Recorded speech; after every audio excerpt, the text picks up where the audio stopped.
Bonsoir à tous, vous suivez le flash d'information.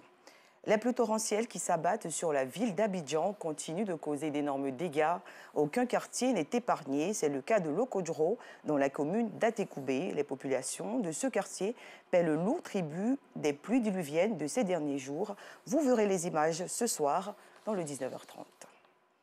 La saison des pluies et son corollaire de conséquences aussi dans la commune de Port-Boué, précisément au quartier Adjoufou, nouveau quartier. De nombreuses maisons sous les eaux, des familles sans repère. C'est le triste constat que notre reporter Clarisse Kanyala nous fera voir dans l'édition du soir.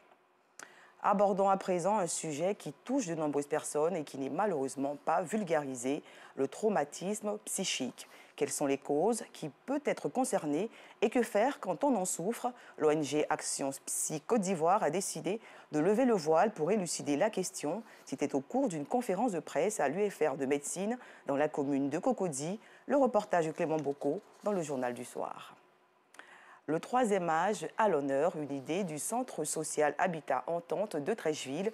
Cet établissement, avec le concours de sa tutelle, a organisé récemment la 5e édition des Cafés des âgés. Objectif, créer un cadre de rencontre, de divertissement afin de sortir les personnes du troisième âge de la solitude. Yacouba Koulibaly. En face du Centre social Habitat Entente de Treichville, vit Manzara Gbané, une sexagénaire. Elle compte une dizaine de petits-enfants à ses côtés en cette période de vacances scolaires. Comme d'habitude, dès qu'elle sort du salon, elle s'assure que sa petite fille de 13 ans a pris ses médicaments. Elle sert ensuite le petit déjeuner à ses petits-enfants avant de partager le repas avec eux. Malgré le poids de l'âge, elle n'hésite pas à enchaîner les tâches ménagères. Elle nous confie en revanche les raisons de son stress quotidien, nonobstant ses nombreuses occupations. À mon âge, je ne m'ennuie pas, mais le manque de moyens financiers m'angoisse par moments. Après quoi, direction le Centre social Habitat Entente de Treichville pour participer à la 5e édition du Café des âgés.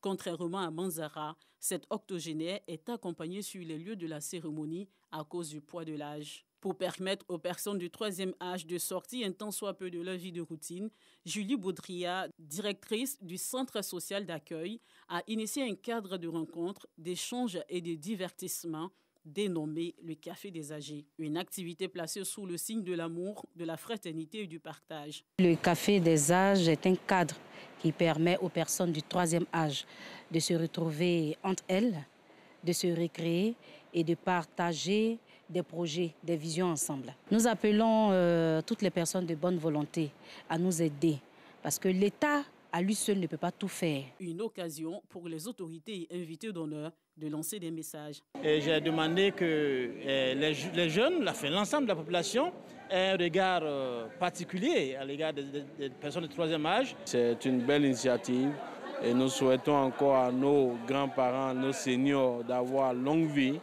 dans la santé, dans la paix et la quiétude. Pour la circonstance, Anderson Kwasi, instituteur à la retraite, a animé une conférence sur la notion des pensions de retraite. Selon lui, un message est à retenir. Je suis le thème penser sa retraite, mais particulièrement j'ai insisté sur les systèmes de retraite. Ce qu'il faut retenir, c'est qu'on a deux systèmes principaux. Le système de la retraite par répartition. Il y a le système aussi de la retraite par capitalisation. Je demande seulement aux autorités de penser à cette pension, que nous avons des pensions qui sont dérisoires. Pour ce matin, je suis dans la joie. Parce que ce n'est pas donné à tout le monde d'être en vie. Cette cérémonie festive a été marquée par des pas de danse des personnes du troisième âge qui, à travers le Café des âgés, ont l'occasion de sortir un tant soit peu de leur solitude. À l'international au Mali, l'état-major des armées françaises a annoncé aujourd'hui la fin des opérations de la force européenne Takuba dans le pays. Engagée depuis 2013, l'armée française poursuit la réorganisation du dispositif Barkhane au Sahel et doit quitter le Mali en fin d'été. Lancée il y a 2 ans et réellement opérationnelle depuis avril 2021, la force d'intervention Takuba a cessé ses opérations de lutte contre les djihadistes au Mali. Les derniers contingents de forces spéciales européennes qui la constituaient ont quitté le pays le 29 juin dernier. Fin de ce flash, merci de l'avoir suivi. Rendez-vous 19h30.